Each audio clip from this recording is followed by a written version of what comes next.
बिस्मिल्लाहिर्रहमानिर्रहीम।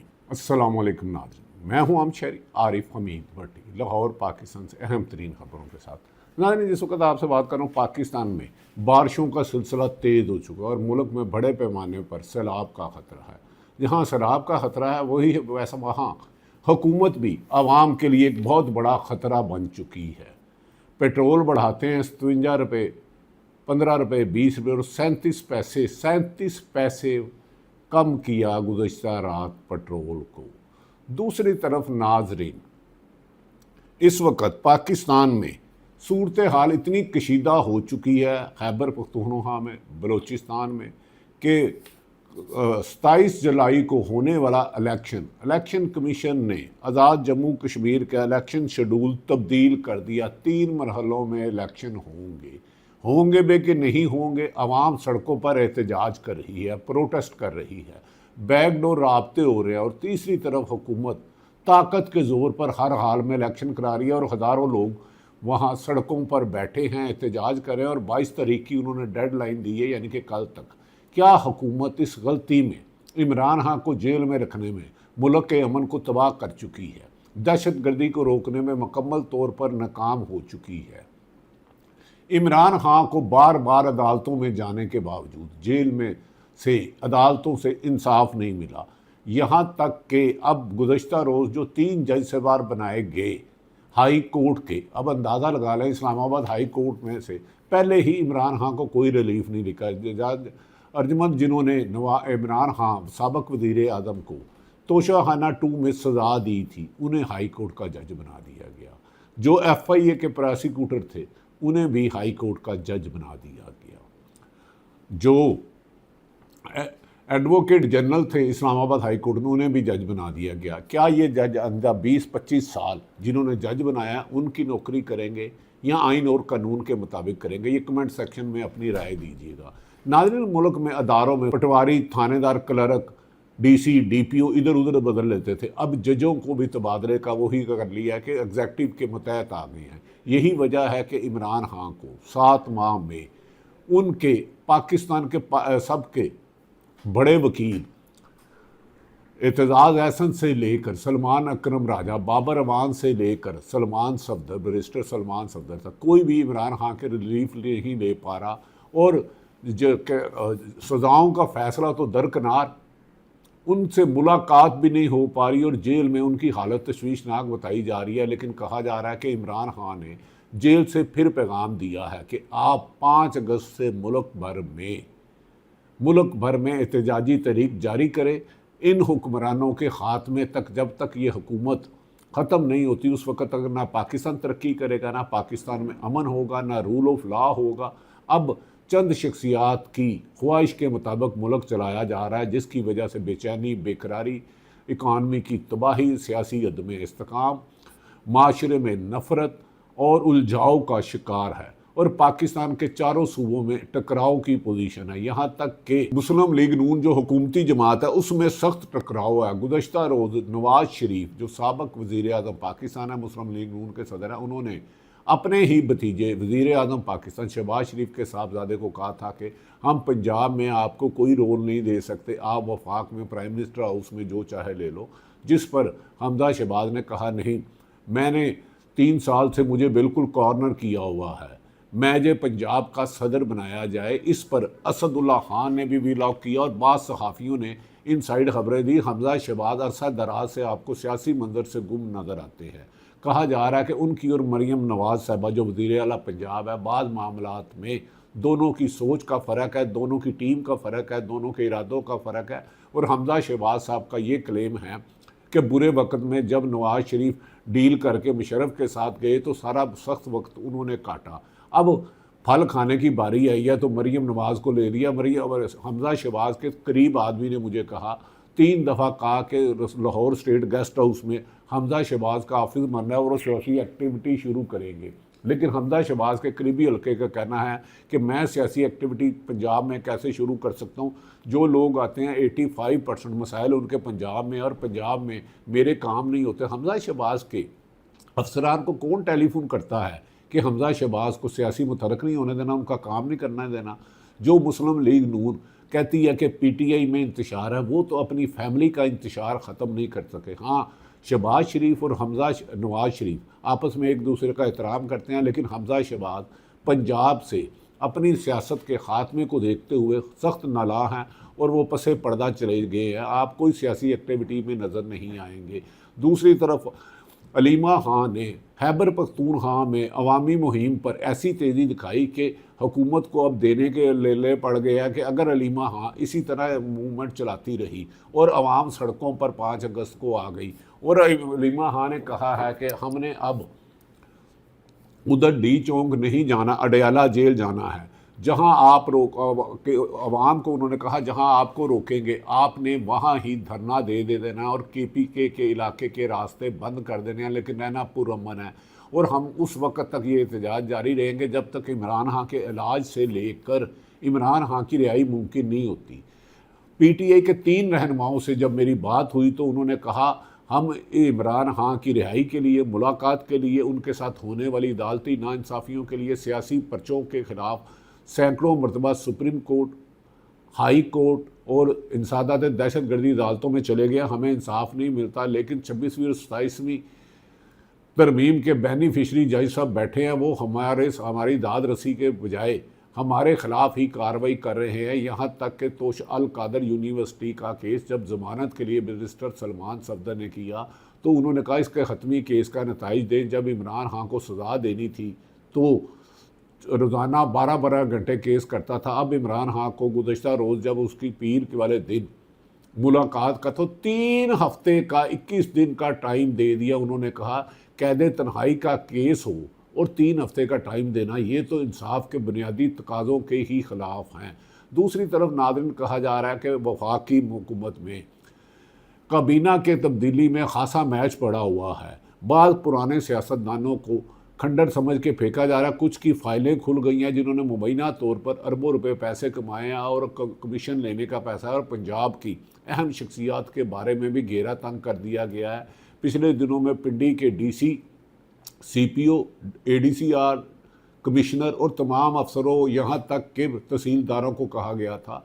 उस स्कैंडल में भी अरबों रुपए के इंकशाफ आता है कि ब्राउन को ग्रीन करना, ग्रीन को ब्राउन करने में लोगों ने अरबों रुपए कमाए और वो इस वक्त पाकिस्तान की हुकूमत, चाहे पंजाब हो, चाहे सिंध हो, चाहे बलूचिस्तान हो, स्कैंडलों की जर्द में और अरबों रुपया आवाम का लूटा जा रहा है। इसीलिए अब पहले तो 26वीं और 27वीं तरमीम में जस्टिस मंसूर अली शाह का रास्ता रोक के ये अफरीदी को चीफ जस्टिस बनाया गया। फिर उसी तरमीम के तहत आइनी अदालत और अब 28वीं तरमीम के असरात आ रहे हैं और कहा जा रहा है कि बहुत जल्द जुडिशल एक्शन कमीशन भी बनाया जाएगा। एक नई अदालत बनाई जाएगी जो इंटरनेशनल लॉ को देखेगी। इससे हुकूमत में सख्त बेचैनी है। नाज़रीन, हुकूमत ने जो कह रही थी कि आज़ाद जम्मू कश्मीर में हालात नार्मल हैं, 42 से ज़्यादा लोग कलंदम एक्शन कमेटी के मुताबिक कश्मीर की हुआ है और अब बैकडोर मुतालबे हो रहे हैं। इसी प्रेशर में हुकूमत ने इलेक्शन मुलतवी करने की बजाय आग से खेलने की कोशिश की और नवाज़ शरीफ भी इलेक्शन कैंपेन के लिए वहाँ जा रहे हैं। अमूमन नवाज़ शरीफ जिस कैंपेन में जाते हैं वो इलेक्शन लूज़ कर देते हैं। अब इलेक्शन कमीशन आज़ाद जम्मू कश्मीर ने इलेक्शन शेड्यूल में तब्दीली का ऐलान कर दिया है। उन्होंने कहा अब 3 मुख्तलिफ मरहलों में, क्योंकि उधर अमन ही नहीं है, लोग एहतजाज कर रहे हैं, जलसे जुलूस कर रहे हैं, ट्रांसपोर्ट की कमी है। उन्होंने कहा कि पहले मरहले में 27 जुलाई को मीरपुर डिवीज़न में इलेक्शन होंगे, 27 जुलाई को मीरपुर डिवीज़न में इलेक्शन होंगे, उसके बाद 2 अगस्त को मुजफ्फराबाद डिवीज़न में इलेक्शन होंगे और आखिर में 10 अगस्त को पुंछ डिवीज़न में इलेक्शन होंगे। 3 मरहलों में होंगे। तो क्या इससे इलेक्शन चोरी करने में आसानी होगी? नताइज रोका जाएगा, उसी वक्त सुनाया जाएगा, उसी दिन सुनाया जाएगा? इस बारे में हुकूमत ने नहीं दिया।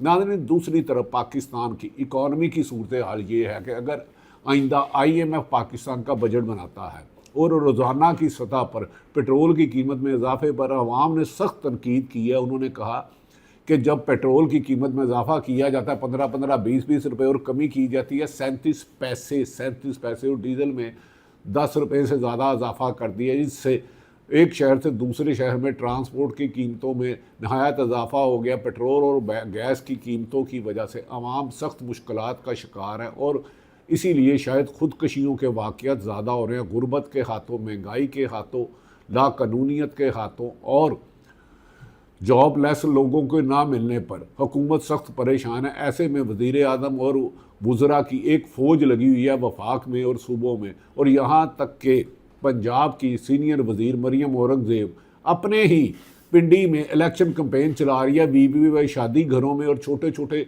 दर्जनों लोगों को लेकर। तो क्या हुकूमत अब बड़े इलेक्शन के लड़ने की पोजीशन में नहीं रही? क्या अब शादी घरों में एक जलसी करके इसको जलसे का नाम देकर लगता है कि इमरान खान की रिहाई का खौफ और तरीके इंसाफ की मकबूलियत मुस्लिम लीग नून इस हकीकत को मान गई है कि अब इलेक्शन में तो कम से कम ये पीटीआई के उम्मीदवारों को शिकस्त नहीं दे सकते। हालांकि ना गिलगित बल्तिस्तान में उन्हें इलेक्शन लड़ने दिया गया, आज जम्मू कश्मीर में भी उनकी क़यादत को नहीं जाने दिया और तरीके इंसाफ ने बाइट कर लिया।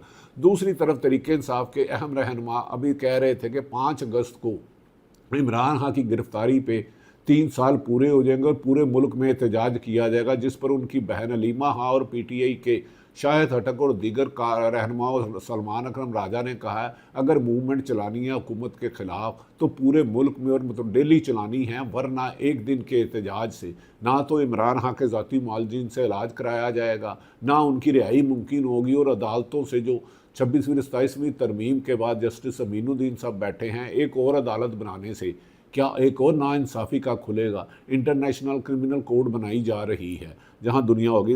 दूसरी तरफ आ जाते हैं अब अमेरिका और ईरान की जंग। एक तो पाकिस्तान में रात कशीदा है, इतने कशीदा हैं कि अदालतें अपना काम नहीं कर पा रही, सरकारी अफसरान अपना काम नहीं कर रहे, और आवाम में बेचैनी, बेकरारी और हुकूमत के दरमियान फासले इतने बढ़ चुके हैं कि हुकूमत अब इलेक्शन के नाम से खौफ खाती है। और इमरान खान की रिहाई की जब खबर आती है तो एक पसे पर्दा इमरान खान से मुज़ाकरात हो रहे हैं तो हुकूमत हचकोले लेती है कि इमरान खान ने हुकूमत की या ताकतवर हलकों की बात मान ली तो इस हुकूमत का 3 महीने चलना भी मुमकिन नहीं होगा। अब अमेरिका और ईरान एक दूसरे को तबाह करने के दावे कर रहे हैं, यहाँ तक कि नेतन्याहू ने नहीं ईरानी क़यादत को पकड़ना चाहिए, अब एक भी अमेरिकी फ़ौजी हलाक हुआ तो ईरान को कई गुना तबाह कर देंगे। ये डोनाल्ड ट्रंप की धमकियाँ हैं। दूसरी तरफ नादरीन, ईरान ने कहा है कि ईरान अमेरिका जितनी ताकत इस्तेमाल करेगा उससे ज़्यादा ताकत से अमेरिका को जवाब दिया जाएगा। अभी तो अमेरिकी फ़ौजियों की मारने का सिलसिला शुरू है और अभी तो उन्होंने अपने बैलिस्टिक मिसाइल और खास मिसाइल नहीं बरसाए, और जहाँ जहाँ अमेरिकन बेसिस है ईरान के निशाने पर है। नाज़रीन, आलमी तबाही का काउंटडाउन ऐसा लगता है बज़ाहिर बाजुल नज़र में शुरू हो चुका। बाबुल मंदर भी अब बंद है, बाबुल मंदर भी बंद है, जिससे तेल की किल्लत पूरी दुनिया में पैदा हो जाएगी। सऊदी अरब जंग में कूद पड़ा है और अमेरिका को शदीद तरीन माली नुकसान हो रहा है। ये मनाजर है आमा मशरिक़ वस्ता में जारी जंग, जिसमें न सिर्फ शिद्दत आ रही है बल्कि जंग का दायरा भी फैलने लगा है, जिससे कई ममालिक इस जंग के दायरे में आ सकते हैं। बल्कि जंग का ताज़ा तरीन खबर ये है कि अबनाए हुर्मुज़ के बाद अब बाबुल मंदर भी मुकम्मल तौर पर ब्लॉक हो चुकी है। यमन के हवासियों ने जंग के दायरे बढ़ाते हुए सऊदी अरब के बहरी नाकाबंदी कर दी है और मशरिक़ वस्ता में अब एक ऐसी भयानक आलमी जंग के दहाने पर पहुंच चुका है जहां से वापसी का कोई रास्ता बादिल नज़र में नज़र नहीं आता। हवासी जंगजू VHF महरीन रेडियो के चैनल 16 यानी कि 16 पर खुलेआम सऊदी जहाज़ों को ललकार रहे हैं कि अगर पेशकदमी की तो सीधा निशाना बनाया जाएगा। सऊदी अरब की नाकाबंदी पर सना की सड़कों पर ब्लॉकिंग के नारों के साथ जश्न मनाया जा रहा है, और दूसरी तरफ ईरान ने भी अबनाए हुर्मुज़ से गुजरने के लिए अपनी कोऑर्डिनेशन लाजमी करार दे दी है। यानी कि सऊदी अरब के दोनों अहम तरीन तजारती रास्ते बज़ाहिर मफलूज हो चुके हैं, जिसका सबसे बड़ा दचका इसकी मशरिक़ एशिया को होने वाली तेल की बरामदात को लगेगा। और तजिया कारों के मुताबिक अगर हवासियों ने अपनी धमकी पर अमल करते हैं तो सऊदी अरब अरामको को निशाना बनाया और जवाब में सऊदी इत्तेहाद ने मुकम्मल ताकत का इस्तेमाल किया तो आलमी तवानाई को मार्केट में ऐसा जल्जला आएगा जिसका ताब दुनिया की माशियत नहीं ला सकती, और पाकिस्तान की माशी तो वैसे तबाही की तस्वीर देख रही है। जंग के दूसरे महाज पर अगरचे अमेरिकी अफवाज मुसलसल 10वीं रात ईरान के सहली इलाकों सुंदर अब्बास कशम, चाबहार और कनारक पर बमबारी कर रही है, लेकिन ईरान ने भी अमेरिका को छठी का दूध याद दिला दिया है। अमेरिकी सदर डोनाल्ड ट्रंप गरूर और गलत फैसलों की वजह से अमेरिकी नतायज भुगत रहा है, जिसका इसने कभी सोचा भी नहीं था। इतनी तबाही अमेरिका की हुई है, उनके इतने फौजी हलाक हो चुके हैं और ज़ख्मी हो चुके हैं। ईरान ने उर्दन में कायम अमेरिकी फौजी कम्प्लेक्स, मिसाइल डिफेंस रडार और F-15 जंगी तैयारों को इस बैंकर के अंदर ही तबाह करने का दावा किया है, जबकि ब्लैक हॉक हेलीकॉप्टरों और एयरक्राफ्ट शेलर्स और स्पेशल ऑपरेशंस की चौकियों पर भी कारी ज़रबे लगाई है। और अमेरिका, ईरान कह रहा है कि हमारे पास अभी इतना बैलिस्टिक मिसाइल और ड्रोन हैं कि हम अमेरिका के मज़ीद जहाँ जहाँ बेसिस है उन्हें तबाह कर सकते हैं, जिसके नतीजे में 2 अमेरिकी फ़ौजी हलाक और मुतअद्दिद ज़ख्मी हुए हैं। यही नहीं बल्कि पेंटागन के मुताबिक गुज़श्ता 2 हफ्तों में 100 से ज़ायद अमेरिकी एहलकार ज़ख्मी और 14 हलाक हो चुके हैं। अमेरिकी एहलकार हलाक, 14 हलाक और 100 से ज़्यादा ज़ख्मी हो चुके हैं। मज़ीद ये कि पाकिस्तान ने इनकलाब ने कुवैत की अहमद अल जब्बार बेस में अमेरिकी रडार, बैटरिस्टिक सिस्टम्स और कैंप अरफजान में हमार्स मिसाइल सिस्टम की तबाही का भी दावा कर दिया है। तबाही का, जबकि बहरीन में अमान जोन के डाटा सेंटर के क्रूज मिसाइलों से उड़ा दिया है। सबसे हैरान कुन पेशरफ्त मनाहमा में बहरीन में देखी गई है, जहां अमेरिकी सिस्टम के साथ साथ चीन का तैयार करदा एयर डिफेंस FK-2000 मैदान में देखा गया है। और इस बात का सबूत है कि मशरिक़ वस्ता की जंग में तमाम आलमी ताकतें खामोशी से अपना अपना हिसाब किताब बराबर कर रही हैं। अगरचे ईरान के 10 रोज़ा जंगबंदी की तजवीज़ और ईरानी वज़ीर दाखिला का दौरा पाकिस्तान से अमन की उम्मीदें वाबस्ता की जा रही हैं, लेकिन सवाल ये पैदा होता है, क्या ये जंग बंदी की कोशिश बारहा साबित होगी? फिर दुनिया एक नाकाबिले वापसी और आलमी जंग की दहाने पर खड़ी है। दूसरी तरफ नाज़रीन, इमरान खान के वज़ीर आज़म शहबाज शरीफ के भाई नवाज शरीफ, जो इस वक्त गालबन 13वें खिलाड़ी बन चुके हैं, उनका सियासत में कहीं फ़ाल नहीं है। महमूद अचकज़ई उनके ज़ाती दोस्त हैं, लेकिन वो उनसे भी नहीं कर रहे। वो अपने भाई से बादिउल नज़र में जो इतलात आ रही हैं कि वो सख्त नला हैं कि आपने सारी ताकत इस्टेब्लिशमेंट को दे दी और बदनामी मुस्लिम लीग नून में हिस्से में आया। अगर यही हालात रहे तो अगले 6 महीने में हमारे उम्मीदवार अपने हलकों में नहीं जा सकेंगे और अगला इलेक्शन इमरान खान को देना पड़ेगा। बाज़ इस्लामाबाद के अहम हल्के कह रहे हैं कि इमरान खान से मुज़ाकरात के लिए डील हो रहा है, क्योंकि मौजूदा पीपल्स पार्टी और नून को लाने वाले भी अब ये यकीन हो चुका है उन्हें कि ये इस मुल्क को इन क्राइसिस से नहीं बचा सकते। और इमरान खान है जिसे अवामी सपोर्ट हासिल है, शफाफ इलेक्शन करा के उसे लाए। और मौजूदा काबीना, वफाकी काबीना में तब्दीलों में घमसान की जंग नून लीग और पीपल्स पार्टी में हो रही है। देखना यह है कि क्या इमरान खान के लिए 5 अगस्त को पाकिस्तान तहरीक इंसाफ मुल्क भर में एहतजाज मुसलसल करेगी या 4-5 घंटे का टोकन सेशन या फ़ोटो सेशन करेगी। अलीमा खान का कहना है कि जब तक मुसलसल तहरीक नहीं चलाई जाएगी, हुकूमत का दबाव नहीं पड़ेगा और इमरान खान की सेहत का इलाज और रिहाई उसी वक्त मुमकिन होगी जब चारों सूबों में पाकिस्तानी अवाम एहतजाजी मूवमेंट शुरू करेंगी। अल्लाह ताला पाकिस्तान का हामी और नासिर हो। पाकिस्तान जिंदाबाद।